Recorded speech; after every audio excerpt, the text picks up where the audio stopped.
एक क्षण याचा विचार करा.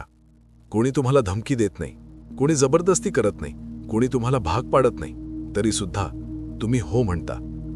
अशा गोष्टीला तुम्ही मान्यता देता ज्यासाठी तुम्ही आधी तयार नव्हता. अशी वस्तू खरेदी करता जी घ्यायचा तुमचा मुळीच विचार नव्हता. एखाद्या मताशी सहमत होता ज्यावर तुम्ही नीट विचार सुद्धा केलेला नसतो. आणि नंतर जेव्हा तुम्ही स्वतःलाच विचारता की मी असं का केलं, तेव्हा उत्तर खूपच लॉजिकल वाटतं. तुम्ही स्वतःला सांगता, बरंचसं योग्यच होतं, यात काय चूक आहे, हा निर्णय माझाच होता. पण इन्फ्लुएन्स द सायकोलॉजी ऑफ पर्स्युएशन हे पुस्तक इथे एक अस्वस्थ करणारा प्रश्न विचारतं. खरंच तो निर्णय तुमचाच होता का? की तुमचं मन अगदी शांतपणे हळूच काही सायकोलॉजिकल ट्रिगर्स वापरून एका विशिष्ट दिशेने ढकललं गेलं आणि तुम्हाला त्याची जाणीवही झाली नाही? रॉबर्ट सियाल्दिनी यांचं हे पुस्तक कोणतीही कट कारस्थानांची गोष्ट सांगत नाही. ते असंही म्हणत नाही की जग कोणीतरी गुपचूप नियंत्रित करत आहे. ते याहूनही जास्त धक्कादायक गोष्ट सांगतं. ते दाखवतं की सामान्य हुशार सुशिक्षित लोक रोजच्या आयुष्यात कसे इन्फ्लुएन्स होतात आणि त्यांना ते कळत सुद्धा नाही. सियाल्दिनी स्वतःला मॅनिप्युलेशन शिकवणारा माणूस मानत नाहीत. ते एक सायकोलॉजिस्ट होते आणि त्यांचा प्रश्न फार सोपा होता. लोक नाही का म्हणत नाहीत? या प्रश्नाचं उत्तर शोधण्यासाठी त्यांनी फक्त लॅबोरेटरी एक्सपेरिमेंट्स केले नाहीत. ते प्रत्यक्ष जगत उतरले. ते सेल्स पर्सन सोबत राहिले, फंडरेजर्स, ॲडव्हर्टायझर्स, रिक्रुटर्स, निगोशिएटर्स आणि अगदी कल्ट ऑर्गनायझर्स सुद्धा. म्हणजे ज्यांचं कामच इतरांकडून हो करून घेणं आहे असे लोक. त्यांनी पाहिलं की हे लोक नेमकं काय करतात, कसं बोलतात आणि सर्वात महत्त्वाचं का त्यांची पद्धत काम करते. आणि जे त्यांनी शोधलं ते लोक मूर्ख आहेत म्हणून भीतीदायक नव्हतं, ते लोक कार्यक्षम आहेत म्हणून भीतीदायक होतं. सियाल्दिनी सांगतात की मानवी मेंदू प्रत्येक गोष्टीवर खोल विचार करण्यासाठी बनलेलाच नाहीये.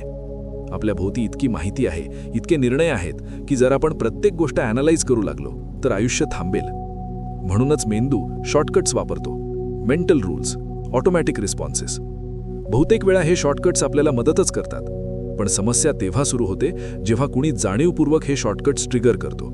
आणि सर्वात धोकादायक गोष्ट म्हणजे जेव्हा असं होतं तेव्हा आपल्याला मॅनिप्युलेशन होत आहे असं वाटतच नाही. आपल्याला वाटतं मी स्वतः ठरवलं. सियाल्दिनी सुरुवातीलाच स्पष्ट करतात की पर्स्युएशन तेव्हाच जास्त प्रभावी ठरतं जेव्हा आपण पूर्ण लक्ष देत नसतो, जेव्हा आपण थकलेलो असतो, घाईत असतो, भावनिक असतो किंवा फक्त दिवस कसाबसा काढत असतो. अशावेळी मेंदू विचार मोडमधून बाहेर पडून ऑटोपायलट मोडमध्ये जातो. एक प्रयोग ते वारंवार सांगतात. लोक फोटोकॉपी मशीनच्या रांगेत उभे असतात. कोणी पुढे जाण्याची परवानगी मागतो. जेव्हा तो फक्त म्हणतो, माफ करा, मी पुढे जाऊ का, तेव्हा बहुतेक लोक नकार देतात. पण जेव्हा तो म्हणतो, मी पुढे जाऊ का कारण मला घाई आहे, तेव्हा लोक जास्त वेळा होकार देतात. इथपर्यंत ठीक आहे. पण खरी धक्का देणारी गोष्ट पुढे येते. जेव्हा वाक्य असं बदललं गेलं, मी पुढे जाऊ का कारण मला फोटोकॉपी करायची आहे, हा काही रिझनच नाही, तरी सुद्धा लोक मान्य करतात. बिकॉज हा एक शब्दच मेंदूचा शॉर्टकट ॲक्टिवेट करतो. मेंदू रिझन योग्य आहे का हे तपासतच नाही. यातूनच पुस्तकाचं मुख्य तत्व समजतं. आपण आधी रिॲक्ट करतो आणि नंतर विचार करून त्याला जस्टिफिकेशन देतो. रेसिप्रोसिटी हे याचं सर्वात खोल उदाहरण आहे.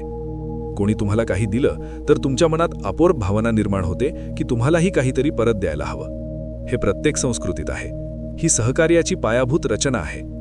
सियाल्दिनी सांगतात की एक्सपेरिमेंट्समध्ये लोकांना न मागता एक छोटी भेट दिली जाते, जसं की एक थंड पेय. नंतर तोच माणूस रॅफल तिकीट्स विकायला येतो. ज्यांना पेय मिळालेलं असतं ते जास्त तिकीट्स घेतात, अगदी त्यांना तो माणूस आवडत नसला तरीही. ही ऑब्लिगेशन भावना लॉजिकमधून येत नाही, ती ऑटोमॅटिक असते. आणि मग मेंदू कथा बनवतो, चांगल्या कारणासाठी आहे, हरकत नाही. कमिटमेंट आणि कन्सिस्टन्सी याहूनही जास्त शक्तिशाली आहेत. आपल्याला स्वतःला कन्सिस्टंट व्यक्ती म्हणून पाहायचं असतं. आपण काही एकदा मान्य केलं, विशेषतः लोकांपुढे, तर त्यानुसार वागण्याचा दबाव निर्माण होतो. सेल्स याच तत्वावर चालतं. आधी छोटं हो, मग थोडं मोठं, मग आणखी मोठं, आणि एका टप्प्यानंतर मागे फिरणं कठीण होतं. कारण मागे फिरणं म्हणजे मी चुकलो. आणि बहुतेक लोकांना चूक मान्य करण्यापेक्षा कन्सिस्टन्सी टिकवणं सोपं वाटतं. सोशल प्रूफ सुद्धा असंच काम करतं. आपल्याला काय बरोबर आहे हे कळत नसेल तर आपण इतरांकडे पाहतो. जर सगळेच तेच करत असतील तर आपला मेंदू समजतो की तेच योग्य असणार. ताण, भी आणि अनिश्चिततेच्या काळात हे अजूनच वाढतं. ऑथॉरिटीचा प्रभावही असाच आहे. एक पद, एक युनिफॉर्म, एक कॉन्फिडेंट आवाज. खरी ऑथॉरिटी कमी महत्त्वाची असते, तिचा सिग्नल जास्त प्रभावी असतो. लाइकिंग हे देखील एक शस्त्र आहे. आपल्याला जो आवडतो त्याचा आपण जास्त ऐकतो. सिमिलॅरिटी, कॉम्प्लिमेंट्स, ओळख हे सगळं इन्फ्लुएन्स करतं. आणि मग येते स्केअरसिटी. मर्यादित वेळ, मर्यादित संख्या, एक्सक्लुझिव्ह ॲक्सेस. स्केअरसिटी मूल्य वाढवत नाही, स्केअरसिटी भीती निर्माण करते. काहीतरी गमवायची भीती काहीतरी मिळवण्याच्या इच्छेपेक्षा जास्त शक्तिशाली असते. आणि जेव्हा हे सगळे प्रिन्सिपल्स एकत्र काम करतात तेव्हा पर्सुएशन जवळजवळ अटळ होतं. सर्वात अस्वस्थ करणारी गोष्ट म्हणजे अवेअरनेस सुद्धा पूर्ण संरक्षण देत नाही. तुम्हाला माहीत असू शकतं की टेक्निक वापरली जात आहे, तरीही इमोशनल रिॲक्शन आधी येतो, रॅशनल विचार नंतर येतो. सियाल्दीनी असं म्हणत नाहीत की पर्सुएशन वाईट आहे. ते म्हणतात की पर्सुएशन ही ताकद आहे आणि ताकदीसोबत जबाबदारी येते. या पुस्तकाचा खरा रेड पिल हाच आहे. तुम्ही मूर्ख नाही आहात, तुम्ही माणूस आहात. पण जर तुम्हाला नियंत्रण तुमच्या हातात ठेवायचं असेल तर तुमचं मन ऑटो पायलटवर कधी जातं हे ओळखता यायला हवं. जर हा ॲनालिसिस तुम्हाला उपयोगी वाटला असेल तर व्हिडिओला लाईक करा. त्यामुळे चॅनलला खूप मदत होते. अशाच सायकॉलॉजी, बुक्स आणि अनसीन इन्फ्लुएन्सेसवर अजून कॉन्टेंट पाहण्यासाठी सबस्क्राईब करा. आणि कॉमेंट्समध्ये सांगा पुढच्या वेळी कोणतं पुस्तक किंवा आयडिया खोलात समजून घ्यायचं आहे. पाहिल्याबद्दल धन्यवाद.